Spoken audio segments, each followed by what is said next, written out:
Bem, nesta aula eu vou falar sobre o índice de liquidez geral.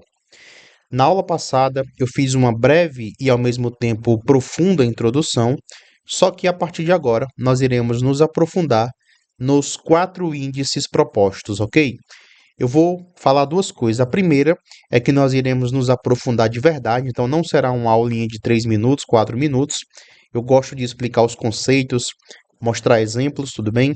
Vou exemplificar bastante. E eu vou pedir também que você assista todas as aulas sobre os índices para que você possa ter uma compreensão mais ampla e verdadeiramente profunda, ok? Se você estudar só um índice, provavelmente você não vai entender profundamente, né, todos os conceitos que é importante que você estude tudo, ok? Então vamos lá. Quando nós falamos do índice de liquidez geral, nós precisamos entender que nós estamos buscando, através desse índice, perceber toda a capacidade de pagamento da empresa a longo prazo. Então, o nosso enfoque aqui não é o curto prazo, não é o médio prazo. Esse conceito de médio prazo em contabilidade ele é praticamente inexistente, né? Alguns financistas gostam de usar. Mas para a contabilidade, basicamente é só curto prazo e longo prazo, ok? Então, nós estamos aqui analisando o quê? E aqui você vai olhar para essa fórmula. Veja, liquidez geral é igual a ativo circulante mais o realizável a longo prazo. O realizável a longo prazo também é ativo, ok? Nós iremos pegar os dois de cima e vamos dividir pelos dois de baixo. Passivo circulante e o passivo não circulante ou passivo exigível a longo prazo. Então, basicamente, nós estamos querendo medir a capacidade que essa empresa tem de fazer pagamentos a curto prazo. Desde já, eu queria deixar bem claro, mais na frente eu vou mostrar no slide que esse é o índice mais pobre, porém nós precisamos entender o conceito, ok? Quando nós aplicarmos a fórmula e encontrarmos o índice, quanto maior, melhor, tá? Então, sempre precisamos ter isso em mente. Quanto maior, melhor. Só que você vai lembrar da aula passada, de uma introdução em que eu falei que, em alguns casos, quando uma empresa tem um índice muito elevado, quando ela tem muito mais ativos, por exemplo, muito dinheiro no caixa, pode ser que, por mais que ela tenha boa capacidade de pagar suas contas, pode ser que, do ponto de vista das aplicações, ela não esteja fazendo o melhor investimento, ok? Porque teria muito dinheiro parado no caixa. Vamos lá.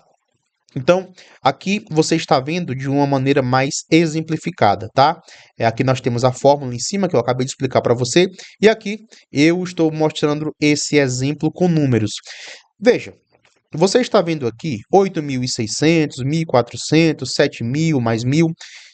Isso aqui são só números fictícios, tá? Pode ser 8.600.000, pode ser 1.400.000, pode ser 8.600.000.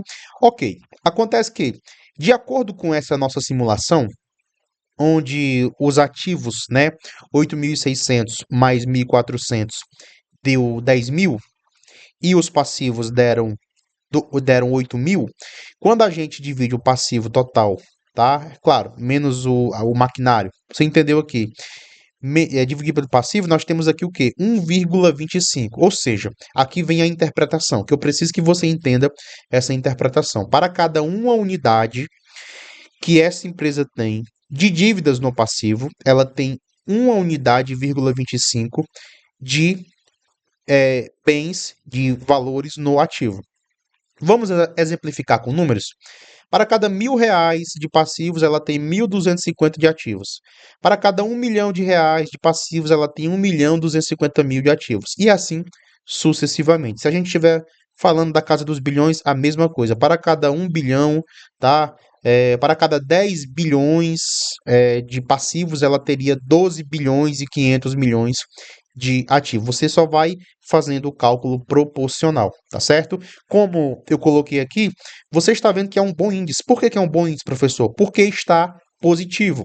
Como é que a gente sabe que está positivo? Porque tem um 1, alguma coisa. Sempre que começar com 1, alguma coisa, mesmo que seja zero, pode ser que seja positivo, tá? Se for zero. Mas se for 1, alguma coisa, sempre será positivo, tá?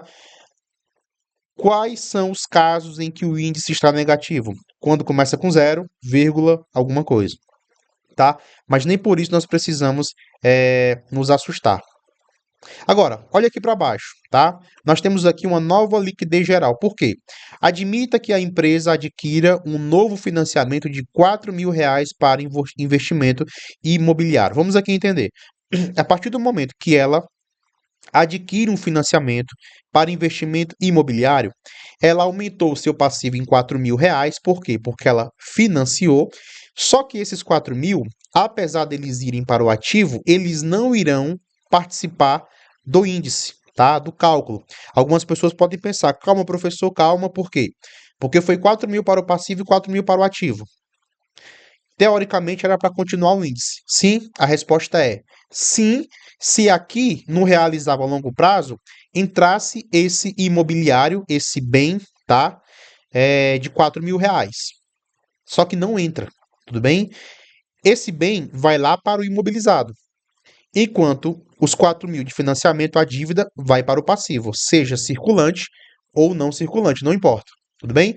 Então, neste caso, em que a empresa aumenta o seu financiamento, ela aumenta o seu passivo, o índice fica negativo. Então, aqui, a nossa interpretação para esse índice já muda. Para cada R$ 1.000 que essa empresa tem no passivo, ela teria R$ 830 no ativo. Para cada 10 milhões que ela tem no passivo, ela teria 8.300.000 reais no passivo. Então, desculpa, no ativo. Então, ela já teria o quê? Já teria uma inversão. Se por acaso essa empresa parasse de funcionar hoje, ela não iria conseguir utilizar todo o seu ativo circulante e realizava a longo prazo para pagar suas dívidas do passivo circulante e o passivo não circulante. Tudo bem? Porque o ativo dela estaria menor. Claro, isso aqui analisando na perspectiva financeira, tá? Vamos aqui imaginar uma situação bem mais radical. A empresa parou de funcionar hoje, ok? A gente faz esse índice aqui e descobrimos que está negativo, tá? Começou com 0, alguma coisa, está negativo. Pergunta, ela vai conseguir pagar tudo que ela tem? Financeiramente falando, só com recursos financeiros, ela não conseguiria. Só que ela teria, por exemplo, máquinas, ela teria imóveis, ela teria muitos equipamentos, ela teria terrenos, ela teria marcas, patentes, que a gente não consegue perceber com esse índice, tá? Então, pode ser que ela parando de trabalhar hoje, de funcionar hoje, ou seja, quebrando hoje, pode ser que ela tenha muito imobilizado que caso ela vendesse, ela poderia pagar suas dívidas, tá? Então, eu preciso que você vá entendendo os conceitos. Esse índice é um dos mais pobres, mas é importante que você entenda, tá? Então vamos lá. Olha aqui, ó. Se a liquidez geral for maior que 1, entende-se que provavelmente, tá? Olha aqui, eu coloco provavelmente em vermelho destacado, porque provavelmente a empresa possui capital disponível suficiente para arcar com todas as suas obrigações. Professor, que história é essa de provavelmente? Porque aqui, ó, visivelmente o índice deu maior que 1, 1,25. Então ela tem mais ativo do que passivo, ok. Acontece que nesse ativo aqui, nós temos, por exemplo, estoques, nós temos contas a receber. E se ela não receber? Cuidado, existem riscos de não receber, tá certo? Vamos lá. Se a liquidez geral for igual a 1, né, o capital e as obrigações são equivalentes. Ou seja, 0 a 0. Ela tem 1 milhão de ativo, 1 milhão de passivo. Tá empate. Teoricamente, ela poderia conseguir, ou não. Por quê? Eu vou já mostrar nos outros slides. Tá empate. E se ela não receber o que ela tem para receber? Ok? Mas pode ser, claro, que e aí eu vou voltar no exemplo anterior. Caso essa empresa pare de funcionar hoje, ela teria maquinários, bens, imóveis que, se ela vendesse, poderia ter um ativo bem maior do que os passivos. Tudo bem? Veja, se a liquidez geral for menor do que 1, significa que a empresa não possui hoje capital suficiente para arcar com todas as suas obrigações, que não necessariamente será um problema. Veja, olha como eu tomo cuidado quando eu estou falando sobre isso aqui. Na maioria dos vídeos que você for assistir por aí, a interpretação vai ser a seguinte: se é mais do que 1, então positivo, maravilha, não tem perigo. Não é assim. Não é assim porque existe o risco da não recepção de alguns ativos, tá? O não recebimento de alguns ativos. Se é igual a 1, Então, com certeza, ela vai conseguir usar os seus ativos para pagar os passivos. Fica 0 a 0. Também não é assim. Se é menor que um, então a situação é desesperadora. Também não é assim. Professor, então eu preciso entender como interpretar. Eu acredito que você já começou a perceber a questão do bom senso. E nos outros índices, e até mesmo nessa aula, né, a sua capacidade de julgamento vai ficar mais profunda. Veja, não podemos esquecer, tá, o risco do descasamento e a qualidade das contas. Calma que eu vou entrar nessa questão da qualidade das contas. Preste atenção. Pode parecer à primeira vista que quanto maior o índice de liquidez, melhor a situação financeira da empresa. E aqui nós já estamos fazendo uma análise profunda, tá? Aqui eu já quero que os meus alunos não se iludam mais com o índice positivo. Ah, tá maior que um, então é bom. Calma. Preste atenção. Vamos lá. Porém, o crescimento demasiado dos índices de liquidez pode indicar dificuldades em relação à estrutura dos negócios, tais como: primeiro problema que eu apresento aqui, ó, estoques elevados em decorrência de itens invendáveis ou baixa capacidade de comercialização. Ok, então olha como é interessante. Fizemos a análise da liquidez geral, ou da corrente, ou da seca, tá? E nós encontramos um índice positivo. A maioria dos analistas, que não tem tanta profundidade na análise, vão comemorar. Ok. Acontece que, quando o índice de liquidez geral está elevado, pode ser que os estoques estejam elevados. Tenha muito estoque, tenha uma supervalorização dos estoques. Mas aí que está o problema. Quanto daquele estoque vai ser vendido de fato? E se tiver parte naquele estoque que não será mais vendido? E se tiver muito estoque obsoleto? Percebe como? Vamos imaginar um ativo circulante cujo o estoque seja 1 milhão e o ativo circulante seja 4 milhões. Só que daquele 1 milhão do estoque, 700 mil são válidos, 300 mil não são. Só que está lá como 1 milhão, ok? Aumentando o índice, mas tem 300 mil de estoque escondido que não serão mais vendidos. Consegue perceber? Consegue perceber que não é só encontrar um índice positivo, ou índice negativo, ou índice igual? É necessário questionamento. Outra coisa, grande volume de contas a receber por dilatação de prazos concedidos a clientes. Preste bem atenção. Quando uma empresa apresenta aqui, ó, o índice de liquidez geral, corrente ou seca, olha aqui, ó. Vamos aqui analisar uma coisa. Olhe somente para 2019. Então, veja, nós temos aqui os ativos, nós temos aqui caixa, investimentos a curto prazo, inventário, contas a receber. Então, preste atenção, nós temos aqui um contas a receber de 29.451, que pode ser 29.451.000. Ok. Quanto desse contas a receber será recebido de fato? Percebe que, por mais que esse contas a receber, que aumenta o ativo circulante e que teoricamente aumenta o índice de liquidez geral lá para cima, tá? E tudo que eu estou falando para liquidez geral também vai valer para seca. Então, ele aumenta o índice de liquidez geral lá para cima, né? E também para corrente. Mas quanto será recebido de fato? A pergunta é: será que essa empresa tem um histórico de quanto ela recebe em detrimento do quanto ela vende? Toda empresa precisa ter esse histórico, essa informação. Ah, nós vendemos 1 milhão a prazo e recebemos 970 mil. Porque nos últimos 10 anos foi assim que aconteceu. Então essa empresa precisaria o quê?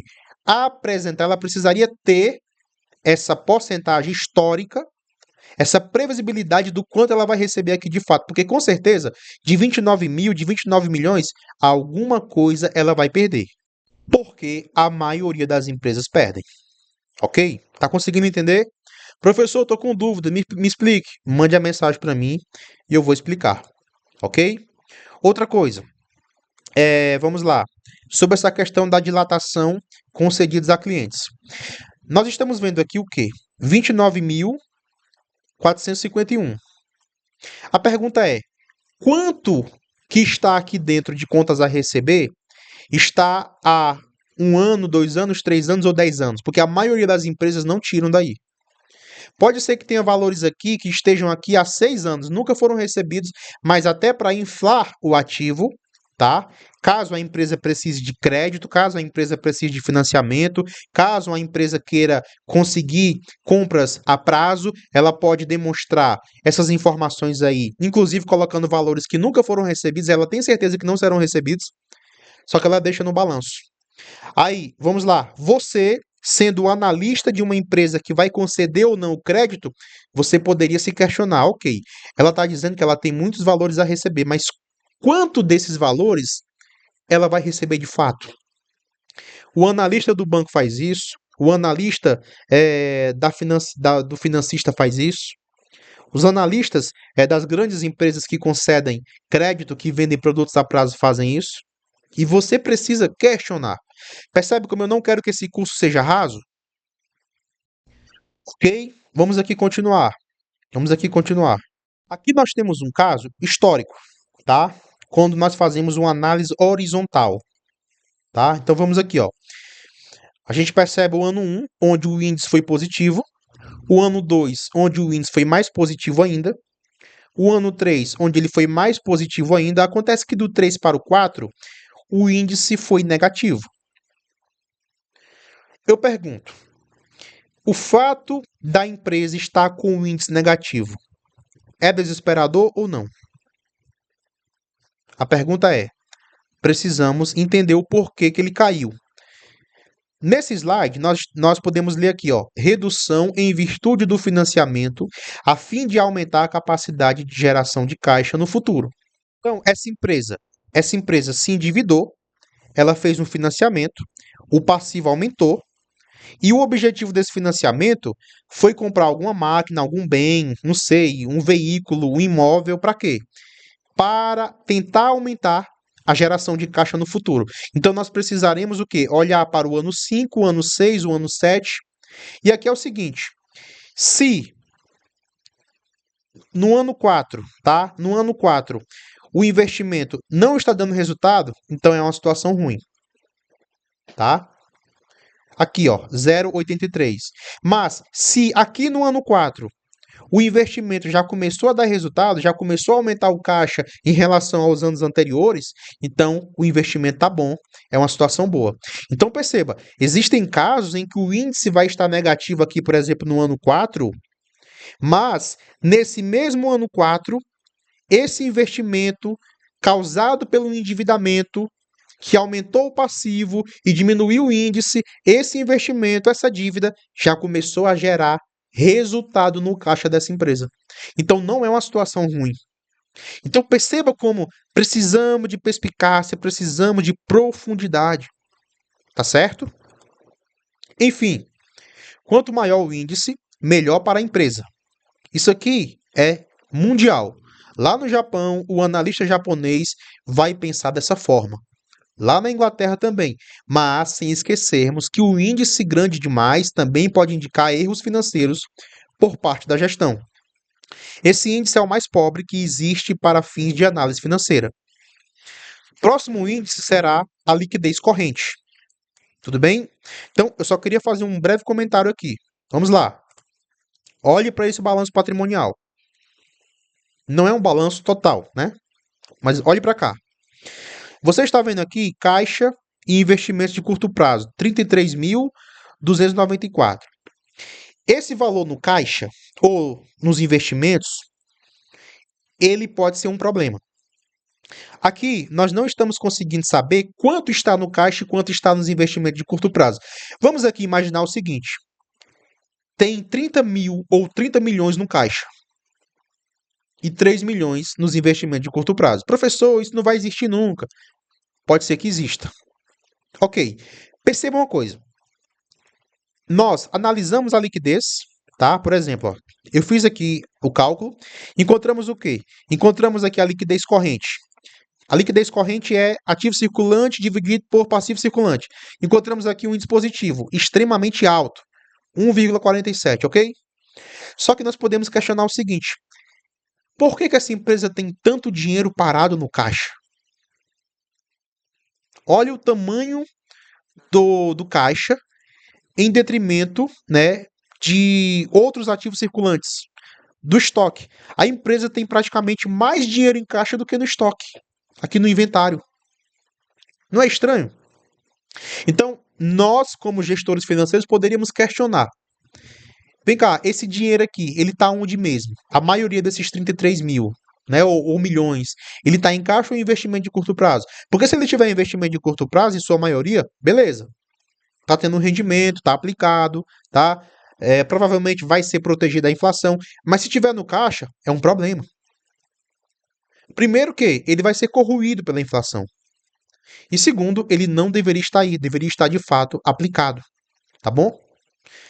Conseguiu entender? Percebeu as nuances? Percebeu as dificuldades? Percebeu como não é tão simplista assim? E esse curso aqui não será tão simplista assim? Percebeu como nem sempre o índice positivo será totalmente bom? Nem sempre o índice neutro, ou seja, será totalmente bom? E percebeu que nem sempre o índice negativo será totalmente ruim? Somente analistas que conseguem fazer isso com profundidade irão entender o que eu estou falando e você vai aprender. Agora, assista às outras aulas para que o seu conhecimento fique cada vez mais profundo. Abraço.